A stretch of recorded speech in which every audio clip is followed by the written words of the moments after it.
Morning. Okay. So, ito yung sa ano natin, yung sa asset mapping. So, for example, ito, clinic mo tong clinic sa Davao, makikita mo dito yung serial number ng chair. So, ito, ang naka-install dito may serial number na SN2600123.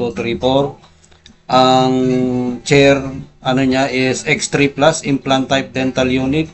Ito yung clinic name, Orthodontics Dental Clinic Davao. So, pag pumunta ka rin dito sa Valencia, ito yung serial number, makikita mo yung clinic at saka yung serial number. So,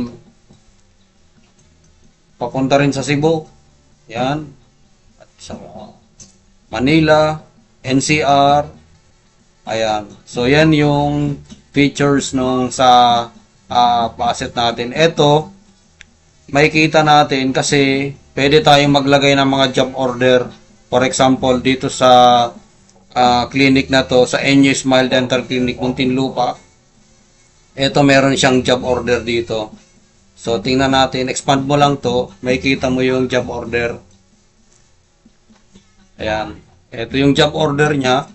Ang issue is no power. Ito yung problem niya. So, naka-assign sa technician, high priority spending. So, naka-schedule na gagawin today.